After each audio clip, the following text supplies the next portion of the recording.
जय हिंद प्यारे साथियों, आप लोग अपने परिवार dream academy by Ankit sir के साथ जुड़ चुके हैं। प्यारे साथियों, आज है 21 जून 2024। तो आज हम 21 जून 2024 को करंट अफेयर की दृष्टि से आपके एग्जाम में क्या क्या प्रश्न बन सकते हैं उसके संदर्भ में चर्चा करने वाले हैं। तो प्यारे साथियों, सभी साथी जुड़ जाइएगा। आइए हम बात करते हैं। सबसे पहले जो आज हमारा महत्वपूर्ण टॉपिक है नालंदा विश्वविद्यालय। आप नालंदा यूनिवर्सिटी के नाम निश्चित ही सुने होंगे, तो आज हम उसी टॉपिक पर चर्चा करने वाले हैं। दरअसल नालंदा यूनिवर्सिटी में बहुत चेंजेस करके एक नए तरीके से स्टार्ट की जा रही है, तो इसके परिप्रेक्ष्य में हम बात करने वाले हैं। कल इसका प्यारे साथियों नरेंद्र मोदी जी ने उद्घाटन किया, तो उसी के परिप्रेक्ष्य में हम बात करने वाले हैं। तो नाम आता है किसका भैया जी? हम बात करने वाले हैं नालंदा विश्वविद्यालय के परिप्रेक्ष्य में। किसके प्यारे मित्र? नालंदा विश्वविद्यालय। हम बात करते हैं मित्रों नालंदा विश्वविद्यालय। बीपीएससी जो टीयर का एग्जाम देने जा रहे हैं प्यारे साथी, निश्चित ही इस बिंदु पर फोकस करके ही जाएंगे, क्योंकि यहाँ से आपके एग्जाम में प्रश्न देखने को मिल सकता है। अच्छा, हम थोड़ा सा आपके लिए इसमें सस्पेंस भी रखेंगे, तो आपको बताना होगा ये किस राज्य में है। बिहार राज्य की बात करते हैं मित्रों, तो इस किस राज्य में है? तो बिहार राज्य में है। अच्छा, तो सस्पेंस आपके लिए क्या है? किस जिले में है? किस जिले में है ये आपको कमेंट करके बताना है, ठीक है। तो हम इसको बता भी सकते हैं, क्योंकि इतिहास की दृष्टि से बहुत ज़्यादा महत्वपूर्ण है, आपको ये बताना भी है। पहले ही लाइन में आपको एक प्रश्न दे दिया गया। आगे हम बात करते हैं जो इसका उद्घाटन किसने किया मित्रों। अगर उद्घाटन की परिप्रेक्ष्य में बात करें तो उद्घाटन अभी हाल ही में किसने किया? नरेंद्र मोदी जी ने किया। प्रधानमंत्री नरेंद्र मोदी जी ने इसका उद्घाटन किया। किसका भैया प्यारे मित्र? तो नालंदा विश्वविद्यालय का जो है एक नए तरीके से इसका उद्घाटन किया। इसमें पूरे में प्यारे साथियों जो लागत आई 1749 करोड़ रुपए की लागत आई। इसको पुनः निर्माण करने में कितने प्यारे साथियों? 1749 करोड़ रुपए की लागत से इसको पुनः प्यारे साथियों निर्माण किया गया। तो यहाँ से आप याद रखेंगे उद्घाटन को किसने किया? तो नरेंद्र मोदी जी ने किया। कितना रुपए लगे? 1749 करोड़ रुपए इसकी लागत हुई इसकी पुनः स्थापना में।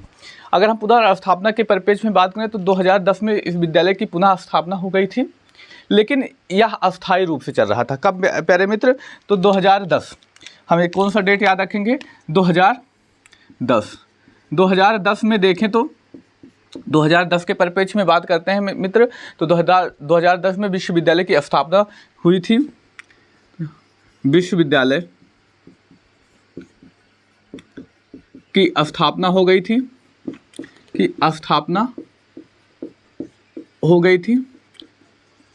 लेकिन यह अस्थायी रूप से चल रहा था। अस्थायी रूप से चल रहा था। जी हाँ प्यारे मित्र, बात करते हैं 2010 में इस विश्वविद्यालय की स्थापना हो गई, लेकिन यह क्या हो रहा था? अस्थायी रूप से कार्यरत था, यानी अस्थायी रूप से यूनिवर्सिटी या कैंपस चल रहा था। लेकिन अभी जो बात करते हैं 2017 में इसमें नए कैंपस का निर्माण अस्थायी रूप से स्टार्ट हो गया। कब प्यारे मित्रों? तो हम बात आएंगे कब? 2017 में इसमें नए कैंपस का निर्माण शुरू हुआ।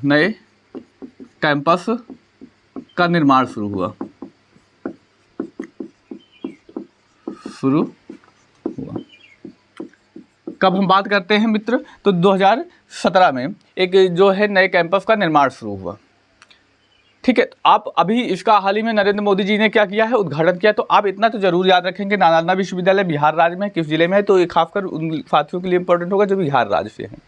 बाकी अदर स्टेट से हैं तो आप इसके बारे में मत याद करिए, बस आपको याद रखना है कि बिहार राज्य में है, इतना याद रखिए। उद्घाटन किसने किया? तो नरेंद्र मोदी जी ने किया। इसमें कितनी लागत लगी? तो 1749 करोड़ रुपए की लागत लगी है इसको बनाने में। पुनः जानते हैं हमारा जो नालंदा विश्वविद्यालय है इतिहास की दृष्टि से कितना बहुत ही ज़्यादा महत्वपूर्ण है। इतिहास में देखेंगे कितने बड़े बड़े विदेशी आते थे यहाँ पर शिक्षा ग्रहण करने। एक बहुत ही ज़्यादा शिक्षा का केंद्र होता था, हालांकि हम उसके बारे में भी बात करने वाले हैं। तो इसमें 1750 करोड़ रुपए लगे। 2010 में जानते हैं प्यारे साथियों विश्वविद्यालय की स्थापना हो गई। एक अस्थायी रूप में इस विश्वविद्यालय काम करना स्टार्ट कर दिया, यानी यहाँ पर शिक्षा दी जानी स्टार्ट हो गई। कब? अस्थायी रूप से, अस्थायी रूप से। लेकिन 2017 में इसमें देखा जाए तो नए कैंपस का निर्माण हुआ, एक जो कह सकते हैं आधुनिक तरीके से जो एक नए कैंपस होता है उसका निर्माण 2017 से इसका निर्माण शुरू हो गया। अभी यह पूरी तरीके से बनकर तैयार हो गया है। कल की डेट में इसका नरेंद्र मोदी जी ने उद्घाटन किया। आगे हम इसी क्रम में बात करते हैं। आगे हम बात करते हैं, अगर ऐतिहासिक परिप्रेक्ष्य की बात करें तो इतिहास में इस नालंदा विश्वविद्यालय के बारे में बात करें तो इसकी स्थापना होती है 450 ईस्वी में। ऐतिहासिक परिप्रेक्ष्य से बात करें तो ऐतिहासिक परिप्रेक्ष्य में हमें वो डेट याद रखनी होगी, कौन सी भैया मित्र? तो 450 ईस्वी। अब 450 ईस्वी में इस समय भारत में किसका शासन हुआ करता था? तो हम बात करते हैं इस परिप्रेक्ष्य में प्यारे मित्रों, तो इस समय जो है गुप्त सम्राट हुआ करते थे, गुप्त वंश का शासन हुआ करता था। तो गुप्त सम्राट थे भैया कौन? कुमारगुप्त प्रथम। इस समय किसका शासन था? गुप्त साम्राज्य था, गुप्त साम्राज्य था भैया। और गुप्त साम्राज्य में भी बात करते हैं प्यारे मित्र, तो किसका शासन चल रहा था? तो गुप्त साम्राज्य में भी इस समय राजकुमार थे, राजा थे कुमारगुप्त प्रथम। कौन थे भैया? कुमारगुप्त प्रथम। कुमारगुप्त प्रथम। कुमारगुप्त प्रथम ने क्या की थी? इसकी स्थापना की थी, इसकी स्थापना की थी। किसने प्यारे मित्र? तो 450 ईस्वी में गुप्त साम्राज्य की स्थापना किसने की थी? गुप्त साम्राज्य था। गुप्त साम्राज्य में राजा हुए कुमारगुप्त प्रथम। उन्होंने क्या किया? नालंदा विश्वविद्यालय की स्थापना की। लेकिन इसका इतिहास जानते हैं, कोई अच्छी चीज़ दुश्मनों को क्या लगती है? बुरी ही लगती है। इसी क्रम में देखा जाए तो 12वीं शताब्दी में आता है बख्तियार खिलजी। इस बख्तियार खिलजी का इलाज भी किया गया, ठीक भी हो गया। फिर भी इसने क्या किया? 12वीं शताब्दी में इस नालंदा विश्वविद्यालय को क्या किया था? पूरा आग के हवाले कर दिया। कहा जाता है कि कई महीनों तक यहाँ पर आग की ज्वालाएं जलती रही। तो इसी वजह से बख्तियार खिलजी ने इसको क्या किया था? ध्वस्त कर दिया था। अगर इसके बारे में बात करें तो कब हम बात करते हैं? 12वीं शताब्दी। 12वीं शताब्दी में कौन आता है? बख्तियार खिलजी।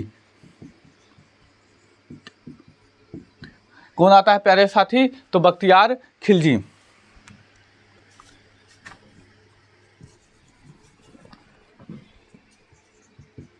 बख्तियार खिलजी ने इसे आग के हवाले कर दिया।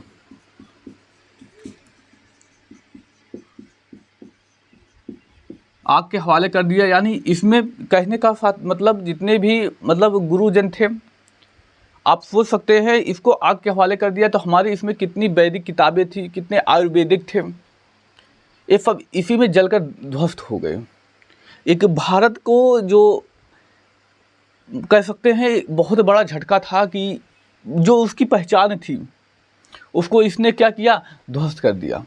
आज हमारा भारत, प्यारा भारत, फिर से उसी कदमों पर विश्व गुरु बनने की तरफ आगे बढ़ रहा है। और इसको ज़रूरी भी था, क्योंकि यह एक ऐतिहासिक दृष्टि से भी बहुत ही महत्वपूर्ण यूनिवर्सिटी थी।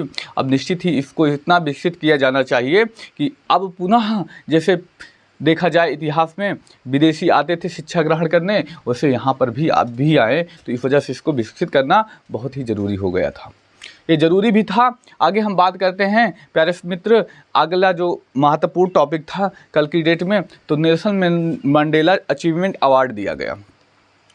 अब हम बात करते हैं नेल्सन मंडेला अचीवमेंट अवार्ड के परिप्रेक्ष्य में, तो बताएंगे। इतना समझ में आया तो ज़रूर प्यारे साथी अपने मित्र में ये वीडियो ज़रूर शेयर करेंगे। तो आगे हम बात करते हैं।